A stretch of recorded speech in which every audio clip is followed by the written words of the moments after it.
నమస్తే. ఇన్నాళ్ళు నన్ను సపోర్ట్ చేస్తూ, ఎంకరేజ్ చేస్తూ మీ ప్రేమని నాకు అందిస్తున్న ప్రతి ఒక్కరికి కృతజ్ఞతలు. అలాగే ఈ వీడియో కూడా ఖచ్చితంగా మీకు ఉపయోగపడుతుంది. లైక్, షేర్ అండ్ సబ్స్క్రైబ్ చేసి మీ సపోర్ట్‌ని నాకు అందించండి. అలాగే ఈ వీడియో పట్ల మీకున్న అభిప్రాయాన్ని కామెంట్ సెక్షన్‌లో కామెంట్ చేసి తెలియజేయండి. ఇప్పుడు వీడియోని చూద్దాం. నమస్తే. Welcome to our channel. నేను పద్మిని. ప్రస్తుతం మనతో పాటు ప్రముఖ astrologer and life coach Sudha గారు మనతో పాటు ఉన్నారు. మాట్లాడదాం. సుధా గారు నమస్తే అండి. నమస్కారం పద్మిని. బుధుడు ఎవరి జన్మ జాతకంలోనైనా బుధుడు ఎట్లాంటి రోల్ ని ప్లే చేస్తాడు? ఒకవేళ ఆయన కనపడ్డగానే చాలా కొంటవాడు అని కూడా చెప్తూ ఉంటారు. చిన్న బాలుడు, చాలా ఎనర్జెటిక్ గా ఉంటాడు బుధుడు. అయితే బుద్ధికి కారకుడు, కమ్యూనికేషన్ కారకుడు, మాటకి, అన్నిటికీ. కాబట్టి మన మాటని బట్టే కదా, ఈవెన్ చదువుకి కూడా కదా, స్టడీస్ కి కూడా అంతే కదా, బుధుడిని చూస్తాము. మాట బాగుంటే చుట్టూ ఉన్న పరిస్థితి ఖచ్చితంగా బాగుంటుంది, మనుషులు బాగుంటారు డెఫినెట్ గా. మరి బుధుడు ఒకవేళ రాంగ్ ప్లేసెస్ లో ఉన్నాడండి, బలోపేతం చేసుకోవాలి అని అంటే గనక ఎట్లా అండి, ఏం చేయాల్సి ఉంటుంది? తప్పక ఏంటంటే ఈ కాలంలో మనకు కావాల్సిన మోస్ట్ ఇంపార్టెంట్ కమ్యూనికేషన్. అదొకటి కాకుండా ట్రేడింగ్ దానికి కూడా మనం బుధుడినే చెప్పుకుంటాం. అలాగే ఏంటంటే బుధుడు మూన్ మనం చూసామంటే తల్లి బిడ్డల సంబంధాలు కూడా మనం ఇందాక అడిగిన క్వశ్చన్ కూడా సంబంధాలు కూడా చెప్పుకోవచ్చు అనమాట. అవి రెండు చూసుకున్నప్పుడు ఏదైనా ఆయన అసోసియేషనే, విడిగా అయితే మనం ఏం మాట్లాడుకోము. అలాగే మనం చూసామంటే కమ్యూనికేషన్ అంటే ఏంటి, ఎలా మాట్లాడాలి, ఎలా రాబట్టుకోవాలి, అది మోస్ట్ ఇంపార్టెంట్. సో మాట్లాడడం ఒకటి తీగ మాట్లాడడం సరిపోదు మనకి, ఎలా రాబట్టుకోవాలి అంటే ఏంటి, ఒక ట్రేడింగ్ చేసినప్పుడు సరే వాళ్ళతో తీగ మాట్లాడి మనం సేల్స్ అంటాం కాసేపు. సో ఎలా మాట్లాడి మనం తెచ్చుకోవాలి అనేది మోస్ట్ ఇంపార్టెంట్. ఎందుకంటే రాబడి రావాలి, దాని మీదే మనం ఆధారపడి ఉన్నాం అనుకో. ఇవన్నీ చూస్తాం. అలాగే ఏంటంటే మెర్కురీ ఎగ్జాల్టేషన్ కన్యలో అవుతుంది, ఓన్ హౌస్ కదా మరి. సో కన్యలో అయినప్పుడు ఏంటంటే వీళ్ళకి అన్నీ బాగుంటాయి, బిజినెస్ బాగుంటుంది. బిజినెస్కి కారకుడు కూడా మనం ఎక్కువ మెర్కురీ చెప్పుకుంటాం. మిగతా అన్ని ప్లానెట్స్ కూడా కలవాలి, అది డిఫరెంట్ మ్యాటర్. బట్ ఏంటంటే బిజినెస్కి చెప్పుకుంటాం. అలాగే స్టాక్ ట్రేడింగ్ చెప్పుకుంటాం, ఫైనాన్షియల్ మార్కెట్ ఎందుకు బుద్ధి బలం ఇస్తాడు. అదొకటే కాకుండా క్యాల్కులేషన్స్ ఇస్తాడు, చక్కగా క్యాల్కులేట్ చేయగలరు. అంటే ఏంటి, ఒక బ్యాలెన్స్ షీట్ వేయగలరు. అకౌంటెన్సీ కూడా మనం చెప్పుకుంటాం. అలాగే మనకి సన్ను బుధుడు కలిసాడంటే బుధాదిత్య యోగం చెప్తాము. అది మ్యాథ్స్ బాగా స్ట్రాంగ్ గా ఉంటుంది, అకౌంట్స్ బాగుంటుంది, ఇవన్నీ చెప్తాము. సిఏ చేయాలి, ఇప్పుడు ఇవన్నీ చేయాలంటే చదువుకి కారకుడు. సో నువ్వు పై చదువులు చదువుతావా లేదా అని కూడా మనం బుధుడి నుంచి చెప్పచ్చు. సో పై చదువులు ఎక్కడైనా ఆటంకాలు వచ్చాయి, లేకపోతే అలాగే నీకు కరెక్ట్గా ఫ్లో ఉందా, డబ్బు ఉందా, లేకపోతే నీకు సపోర్ట్ ఉందా, ఇంట్లో తల్లి దగ్గర నుంచి సపోర్ట్ ఉందా, ఇవన్నీ కూడా ఇది చెప్పగలుగుతాం అనమాట దీంట్లోంచి. సో బుధుడు ఎప్పటికైనా మనం బలపరచవలసిందే. ఎందుకంటే చాలా మంది బిజినెస్ పీపుల్కి కూడాను మెర్కురీ ఎగ్జాల్టేషన్ నేను చాలా చూస్తున్నాను అనమాట. వాళ్ళు చెప్తూ ఉంటారు ఇలా ఉంది ఇలా. సో ఎత్తు తగులు అనేది ఎవరికైనా ఇంకా తప్పదు. బట్ స్టిల్ బుధుడు స్ట్రాంగ్గా ఉంటే చాలా బాగుంటుంది జాతకం, చెప్పుకోవాలి. అండ్ ఎగ్జాల్టేషన్ ఉంటే ఇంకా బాగుంటుంది. ఒకవేళ డబుల్ అయ్యి ఉన్నాడు అని అంటే కనుక ఎట్లాంటి రిజల్ట్స్ ఇస్తాడు? డెబిలిటేషన్ అంటే ఏంటంటే కొంచెం డబ్బు ఇవ్వకపోవడం. అంటే ఇప్పుడు లోన్స్ ఎక్కువ అయ్యాయి, లోన్స్ ఇస్తాడు. దెన్ సపోజ్ బిజినెస్కి లోన్స్ తీసుకోవాలి. సో దట్ ఇస్ మంచి లోన్స్, చెడు లోన్స్. అంటే మన రిలేటివ్గా మాట్లాడాలి అంటే సో ఏంటంటే నేను వ్యసనాలకి ఖర్చు పెడతా, ఇట్లాంటివన్నీ ఇచ్చేస్తాను.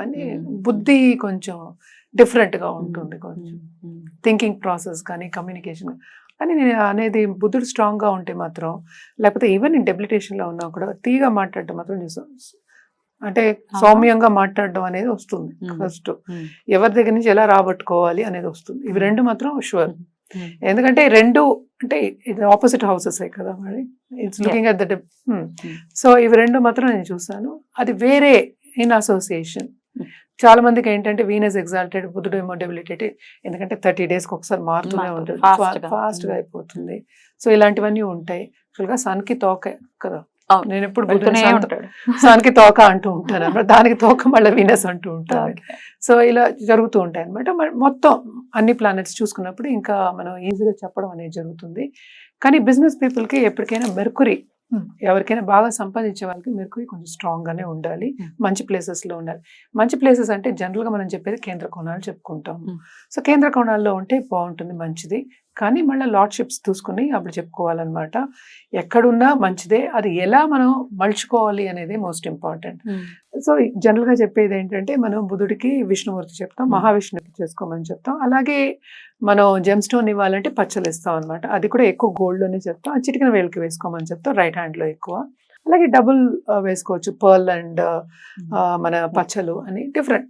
అంటే ఏదైనా సరే సబ్దశ పట్టి దాన్ని బట్టి చెప్పుకుంటూ వస్తాం. మహావిష్ణుకి చేయొచ్చు. అలాగే మనం ఏంటంటే గణపతి ఆరాధన ఎక్కువ చేయమంటాం, ఎందుకంటే ఆబ్స్టకల్స్ రాకుండా ఉంటాయి అని చెప్పేసి. గణపతి ఆదర్వ శీర్షం చేసుకోవచ్చు, లేకపోతే ఎత్తి శుక్లాంబరదం చేసినా కూడా చాలు. పొద్దున లేచి ఒక 5 నిమిషాలు, మనకి అదే కదా పద్ధతి, చేయి చూసుకునే అనేవారు, అంటే లక్ష్మీ గణపతిని చూసుకోమనేవాళ్ళు అనమాట ఇప్పుడు.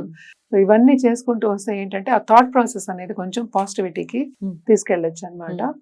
ఇప్పుడు డెబిలిటేషన్ ఉన్న డెబిలిటేషన్ క్యాన్సిల్ అయ్యే ఛాన్సెస్ చాలా ఉంటాయి, ఎందుకంటే వీనస్ తోకే కదా, ఎందుకంటే నేను అదే చెప్తున్నాను. సన్ వెనకాతలే మెర్కురీ, మెర్కురీ వెనకాతలే Venus. So some times sun exaltation ఉన్నప్పుడు మెర్కురీ డెబిలిటేషన్ కూడా ఉండొచ్చు. సో ఇది క్యాన్సిల్ అయ్యే ఛాన్సెస్ చాలా ఉంటాయి. సో డెబిలిటేషన్ వచ్చినప్పుడు ఏంటంటే కొంచెం స్లోగా నేర్చుకోవడాలు, ఏదైనా ఈజీగా బోధపడడం తక్కువ ఉండడాలు, అంటే అబ్జార్ప్షన్ పవర్ కొంచెం తక్కువ ఉండడాలు, ఇలాంటివి జరుగుతూ ఉంటాయి అన్నమాట. తల్లితో కొంచెం ప్రాబ్లమ్స్ రావడాలు, చిన్న చిన్న ప్రాబ్లమ్స్. మేజర్ ప్రాబ్లమ్స్ అంటే మన జాతకం రీత్యా చూడవలసి వస్తుంది అనమాట. లగ్న బుధుడు ఎట్లాంటి రిజల్ట్స్ ఇస్తారు సుధా గారు? కూడానే ఉంటే లగ్నంలో చాలా మంచిది. యాక్చువల్ బుద్ధి జ్ఞానం కావాలి కదా మనకి, ఏది చేయాలన్నా బుద్ధి లేకపోతే ఎట్లా, ఇంటలెక్ట్ లేకపోతే ఎట్లా, ఇంటలెక్చువల్ ప్లానెట్ కదా అది. సో ఎప్పటికైనా సరే ఇప్పుడు సైంటిస్ట్ కానీ లేకపోతే బాగా రీసెర్చ్ చేసేవారు, రీసెర్చ్ స్కాలర్స్, అలాంటి వాళ్ళకి బుధుడు యాక్చువల్గా లగ్నంలో ఉండడం చాలా కామన్గా చూస్తున్న ఒక ఫ్యాక్టర్ అనమాట. అండ్ ఆల్సో మనం ఏది హౌస్ రిలేషన్షిప్స్ చూసుకోవాలి, అంటే ఏ హౌస్కి ఆయన అధిపతి అని చూసుకుని దాన్ని బట్టి మనం మాట్లాడుకోవాలి. జనరల్ గా మనకి తెలిసింది ఏంటంటే మిథునం లార్డ్షిప్ అంటే ఏంటి, వాళ్ళకి క్రయ విక్రయాలు చేయడం అంటే మనం లాయర్స్ చూస్తాం, వాళ్ళు వాదాడడం అనేది వస్తుంది, అంటే మాట తీరు అని అంటాం. ఈ మాట తీరు అనేది కరెక్ట్ గా రావాలి, వచ్చిందంటే ఎక్కడికైనా వెళ్ళచ్చు. బుధుడికి అదే కదా ఆధిపత్యం, అదే ఇచ్చారు. అలాగే మనం చూసామంటే జనరల్ గా అయితే బుధుడు మన పోర్ట్ఫోలియోలు మనం చూసాము అంటే మినిస్టర్ తర్వాత మనకి ఎవరు మిగతా వాళ్ళు ఉన్నారు కదా, నెక్స్ట్ మినిస్టర్ లెవెల్ ఉంటారు, నెక్స్ట్ లెవెల్ ఉంటారు కదా. యాక్చువల్గా మనం చూడాలి అంటే ఒక భోజనశాల ఉండాలి అనుకుందాం కాసేపు, భోజనశాలలో అధిపతి ఉండాలి అందాం. అంటే ఇవన్నీ పోర్ట్ఫోలియో కింగ్ క్వీన్ మాట్లాడుకున్నాం, మళ్ళీ ప్రైమ్ మినిస్టర్ మాట్లాడుకున్నాం. ఆ పోర్ట్ఫోలియోలో భోజనశాల అనేది ఒక ఇంపార్టెంట్ ఫ్యాక్టర్, అంటే హౌస్ హోల్డ్ నడవాలి, దానికి బుధుడు ఉండాలి, అంటే ఆధిపత్యం వహించాలి. ఆధిపత్యం వహించాలి కనుక రెండింటికి మనం చెప్పాం, కన్యా చెప్పుకున్నాం, మనం జెమిని చెప్పుకున్నాం. అంటే డబుల్ అక్కడ ట్విన్స్, 2 మైండెడ్నెస్ ఉంటుంది, at the same time communication, very excellent communication ఉంటుంది. అంటే ఏంటి, వాళ్ళు 2 విధంగాను ఆలోచించి కరెక్ట్గా డెసిషన్ తీసుకోగలరు, ఫాస్ట్గా డెసిషన్ తీసుకోగలరు. అదేంటంటే మనకి ఒక రాజ్యానికి ఉండవలసిన, ఎస్పెషలీ ఒక పెద్ద ప్యాలెస్ని కానీ లేకపోతే ఒక పెద్ద హౌస్ హోల్డ్ కానీ రన్ చేయడానికి చాలా నీకేమో ఇది కావాలి, మెంటల్ స్ట్రెంగ్త్ కావాలి. ఆ మెంటల్ స్ట్రెంగ్త్ అనేది మనకి బుధుడు ఇస్తాయి. అలాగే విష్ణుమూర్తి ఆరాధన విశేషంగా చేసుకుంటే డెఫినెట్ గా బుధుడు యొక్క అనుగ్రహం ఖచ్చితంగా ఉంటుంది అని చెప్తున్నారు. బ్యూటిఫుల్ అండి. ఇక నెక్స్ట్ ఎపిసోడ్ లో one of the most fascinating planets Venus గురించి మాట్లాడుకుందాం. థ్యాంక్ యూ అండి. నమస్తే. నమస్కారం.